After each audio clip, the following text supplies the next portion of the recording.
Hello friend नमस्कार good evening चलतु जानी नवा आज संध्या बेलर सबकिछि गुरुत्वपूर्ण लाटेस्ट न्यूज अपडेट देश विदेश आरंभ करी ओडिशार समस्त जिलार टॉप न्यूज अपडेट जानीपारे से आपको अनुरोध वीडियोटी शेष जाए निश्चय देखिए आपण को भल पाइबा देबे वीडियो को लाइक करेंगे तले लाल कलर बटन को टच करी सब्सक्राइब करी पाखे बेल बटन को टच करी ऑल नोटिफिकेशन ओके कर रखे जहाद्वारा आपण जिलार नाम कमेंट करंतु नेक्स्ट डे रे आपण जिलार मुख्य खबर जानीपारे।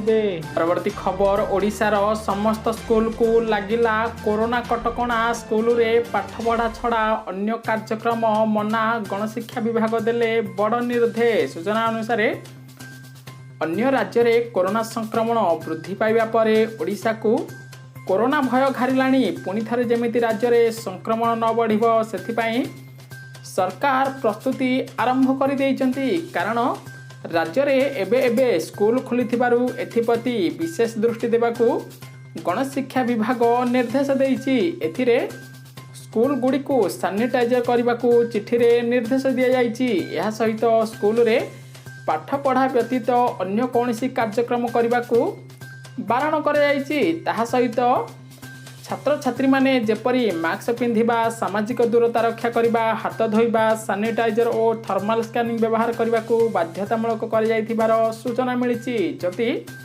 परिस्थिति बिगाड़े ताहले पुणी थरे ओडिशा रे स्कूल कॉलेज बंद होई पारे बोली सूचना मिली।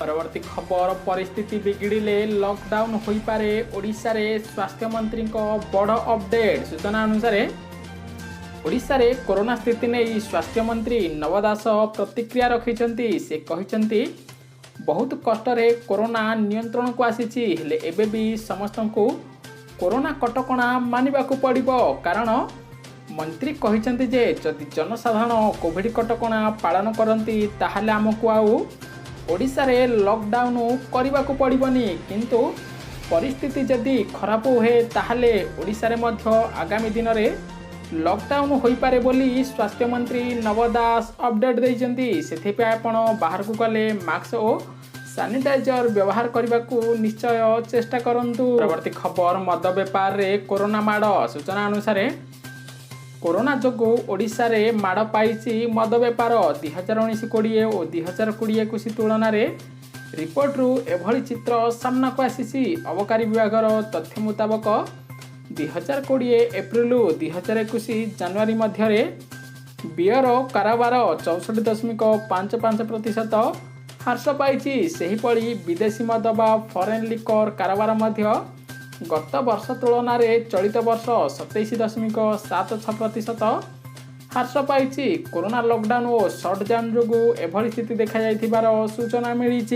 परवर्ती खबर महापुरुष अच्युतानंद पीठ रे लागू हब 144 धारा। सूचना अनुसार महापुरुष अच्युतानंद पीठ नेमाल मठरे लागू हब 144 धारा 22 तारीख संध्या 6 24 तारीख संध्या पर्यंत एही कटकणा लागू हम। यही समय भितर महापुरुषों गादीर 200 मीटर परिधि भितर कौनसी जनसमागम हो पारिब नाही बोली सूचना मिली। परवर्ती खबर बड़का खाद्य बांटिब बीएमसी। सूचना अनुसार राजधानी रे कहीं भोकिला रहिबेनि कि कहार खाद्य नष्ट हेबनी। राजधानी रे दैनिक क्विंटाल क्विंटाल रंधा खाद्य नष्ट होथिबा बेले एहार उचित व्यवहार पई भुवनेश्वर महानगर निगम बीएमसी नुआ योजना प्रस्तुत करिछि। स्वेच्छासेवी संस्था माध्यम रे राजधानी भुवनेश्वर रे बड़का खाद्य संग्रह करने सह 10टी स्थान रे दिन को 2 उड़ी खाद्य गरीब लोकों को बंटा जीव बोली सूचना मिली। परवर्ती खबर पुणी फेरिला कोरोना 24 घंटा रे देश में 83 जन मृत्युवरण कले। सूचना अनुसार नुआ स्ट्रेन मारात्मक होउछि पुणी कोरोना फेरुछि देश को। एवं संक्रमण को नहीं देशर लोकों मध्य कोकुआ भय सृष्टि होइछि। महाराष्ट्र केरल तमिलनाडु कर्णाटक पंजाब मध्य प्रदेश 6टी राज्य रे नुआ आक्रांत संख्या वृद्धि पाउछि। एही मध्य लोकमानक मध्य भय सृष्टि हेलानी पुणी थरे देश रे लॉकडाउन होइजिबो कि पूर्वरु महाराष्ट्र रे 4टी जिला को लॉकडाउन करछंती महाराष्ट्र सरकार। सेपट देश रे 24 घंटा मध्य 83 जन कोरोना आक्रांत मृत्युवरण करथिबा बेले 14,199 ଜଣ ନୂଆ କୋରୋନା ଆକ୍ରାନ୍ତ ବ୍ୟକ୍ତି ଚିହ୍ନଟ ହୋଇଛନ୍ତି। ସେଥିପାଇଁ ସମସ୍ତଙ୍କୁ ସତର୍କ ରହିବାକୁ ରାଜ୍ୟ ସରକାର ପରାମର୍ଶ ଦେଇଥିବାର ସୂଚନା ମିଳିଛି। ପରବର୍ତ୍ତୀ ଖବର, କଳାହାଣ୍ଡି କର୍ଲାପାଟ ହାତୀ ମୃତ୍ୟୁ ଘଟଣାରେ କାର୍ଯ୍ୟାନୁଷ୍ଠାନ, କାର୍ଯ୍ୟରେ ଅବହେଳା ନେଇ ନିଲମ୍ବିତ ହେଲେ କର୍ଲାପାଟ ପ୍ରାଣୀଧନ ନିରୀକ୍ଷକ ଗଣେଶ ପୂଜାରଙ୍କୁ ନିଲମ୍ବିତ କରିଛି ପ୍ରାଣୀ ସମ୍ପଦ ବିଭାଗ ବୋଲି ସୂଚନା ମିଳିଛି। ପରବର୍ତ୍ତୀ ଖବର, 23ରୁ ଜୋରଦାର ହେବ ଚାଷୀ ଆନ୍ଦୋଳନ, ଚାଷୀ ସଂଗଠନର ବଡ଼ ଘୋଷଣା। ସୂଚନା ଅନୁସାରେ ନୂଆ କୃଷି ଆଇନ ବିରୋଧରେ ଜାରି ରହିଥିବା ଚାଷୀ ଆନ୍ଦୋଳନକୁ ଆହୁରି ଜୋରଦାର କରାଯିବ। ଏଥିପାଇଁ 23ରୁ 27 ତାରିଖ ପର୍ଯ୍ୟନ୍ତ ଏକାଧିକ କାର୍ଯ୍ୟକ୍ରମ ଘୋଷଣା କରାଯାଇଛି। ସରକାର ଆନ୍ଦୋଳନକୁ ଚପାଇ ଦେବାକୁ ଉଦ୍ୟମ କରୁଥିବା ଅଭିଯୋଗ କରି ସେମାନେ ରଣକୌଶଳ ବଦଳାଇବାକୁ ନିଷ୍ପତ୍ତି ନେଇଛନ୍ତି। ସେଥିପାଇଁ ଦେଶରେ ନୂଆ କୃଷି ଆଇନକୁ ବିରୋଧ କରି ଚାଲିଥିବା ଆନ୍ଦୋଳନ ପୁଣି ଥରେ ଦେଶରେ ତୀବ୍ର ହେବ ବୋଲି ସୂଚନା ମିଳିଛି।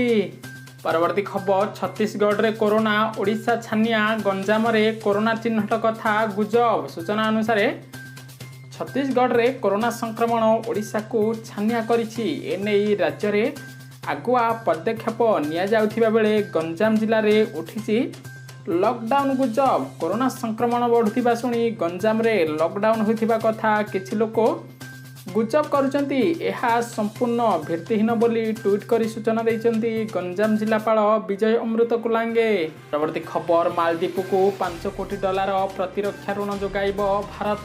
ସୂଚନା ଅନୁସାରେ ଭାରତ ସର୍ବଦା ମାଳଦ୍ୱୀପର ଏକ ଭରସାଯୋଗ୍ୟ ପ୍ରତିରକ୍ଷା ସହଯୋଗୀ ରହିବ ବୋଲି 2 ଦିନିଆ ମାଳଦ୍ୱୀପ ଗସ୍ତରେ ଆସିଥିବା ବୈଦେଶିକ ମନ୍ତ୍ରୀ ଏସ୍ ଜୟଶଙ୍କର କହିଛନ୍ତି। ଭାରତ ମାଳଦ୍ୱୀପ ସହିତ $5 କୋଟି ପ୍ରତିରକ୍ଷା ଋଣ ଯୋଗାଇବା ଲାଗି ଦୁଇ ଦେଶ ମଧ୍ୟରେ ହୋଇଥିବା ବୁଝାମଣା ପତ୍ରରେ ସ୍ୱାକ୍ଷର କରିଥିବାର ଜଣାପଡ଼ିଛି। ପରବର୍ତ୍ତୀ ଖବର, ପୁଣି ବନ୍ଦ ହେବ ରାସନ ଚାଉଳ, ସରକାର ନେଲେ ବଡ଼ ପଦକ୍ଷେପ।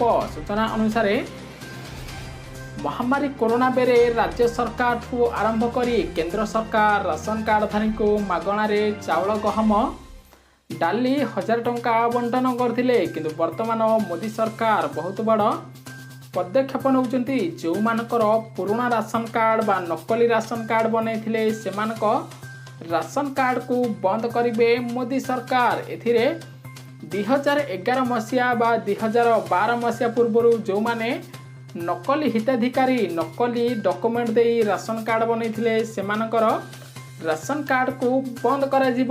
ଯାହାଦ୍ୱାରା ଆପଣଙ୍କୁ ମଧ୍ୟ ଆଉ ଚାଉଳ ମିଳିପାରିବନି। କିନ୍ତୁ ଯେଉଁମାନେ ମୃତ୍ୟୁବରଣ କରିଛନ୍ତି ସେମାନଙ୍କ ନାଁରେ ଅନେକ ବହୁତ ଭଣ୍ଡ ଲୋକ ଅଛନ୍ତି ଯେଉଁମାନେ ରାସନ ଚାଉଳ ହରିଲୁଟ୍ କରିଥିଲେ ସେମାନଙ୍କର ମଧ୍ୟ ରାସନ କାର୍ଡ଼କୁ ବନ୍ଦ କରାଯିବ ବୋଲି ମୋଦି ସରକାର ବହୁତ ବଡ଼ ପଦକ୍ଷେପ ନେଇଛନ୍ତି।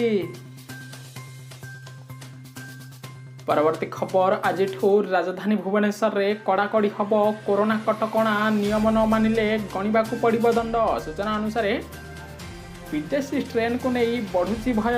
ଏନେଇ ଗତକାଲି ବିଏମ୍ସି ପକ୍ଷରୁ ସ୍ୱତନ୍ତ୍ର ନିୟମାବଳୀ ମଧ୍ୟ ପ୍ରସ୍ତୁତ କରାଯାଇଛି, ଯାହାକି ଆଜିଠାରୁ କଡ଼ାକଡ଼ି ଭାବେ ଭୁବନେଶ୍ୱରରେ ଲାଗୁ କରାଯିବ। କାରଣ ମହାମାରୀ କୋରୋନା ପୁଣି ଥରେ ଓଡ଼ିଶା ଲେଉଟିବାର ଆଶଙ୍କା ଥିବାରୁ ଓଡ଼ିଶା ସରକାର ସବୁ ଜିଲ୍ଲାକୁ ସଜାଗ ଓ ସତର୍କ ରହିବାକୁ ପରାମର୍ଶ ଦେଇଛନ୍ତି। ସେଥିପାଇଁ ସମସ୍ତେ କୋରୋନା କଟକଣାକୁ କଡ଼ାକଡ଼ି କରିବାକୁ ବର୍ତ୍ତମାନ ସୁଦ୍ଧା ରିପୋର୍ଟ ମିଳିଛି। ରାଜଧାନୀରେ ମଧ୍ୟ କୋରୋନା କଟକଣା ନ ମାନିଲେ ସମସ୍ତଙ୍କୁ ଅଧିକ ଜରିମାନା ବା ଦଣ୍ଡ ଗଣିବାକୁ ପଡ଼ିବ ବୋଲି ସୂଚନା ମିଳିଛି।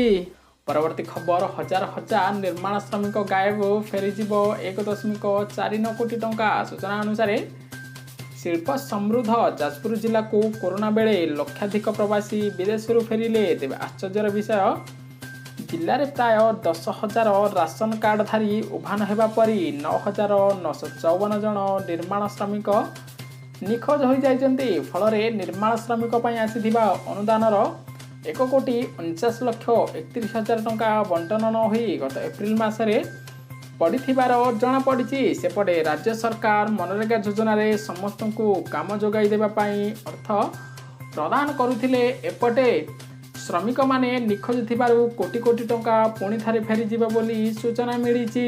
ପରବର୍ତ୍ତୀ ଖବର, ଦେଶରେ ଖୁବ୍ ଶୀଘ୍ର ଲାଗୁ ହୋଇପାରେ ହ୍ୱାଟ୍ସଆପ୍ର ନୂଆ ନିୟମ। ସୂଚନା ଅନୁସାରେ ହ୍ୱାଟ୍ସଆପ୍ को तार नुआ गोपनीयता नीति नहीं भारत तीव्र विरोध करा जाउची। एही घटना को नहीं सुप्रीम कोर्ट रे मामला मध्य होईची। कंपनी नुआ नियम कार्यकारी करबा पई वर्तमान बाट खोजुची। कंपनी एही विवादीय नीति संपर्क में व्यवहारकारी मानकु वार्ता पठाइबो एवं सेमानकु एहा ग्रहण करबा पई पूर्वर अनुरोध कर सारी। पूर्वर फेब्रुआरी 8 तारिख मध्य एही नुआ नियम को व्यवहारकारी माने ग्रहण न कले सेमानक नेटवर्क को बाद दिया बोली कंपनी पक्षरु सूचना दी जाइथिला। फल रे कंपनी यह कार्यकारी करबा तारीख पई मे 15 को घोचाई देथिबार सूचना मिली। अर्थात मे 15 पर व्हाट्सएप नुआ नियम लागू हो पारे बोली तथ्य मिली। वीडियोटी फुल देखिथिबारु आपनको बहुत बहुत धन्यवाद। वीडियो को लाइक करी शेयर करंतु समस्ते निज जिल्लार मुख्य खबर जानि पारिबे।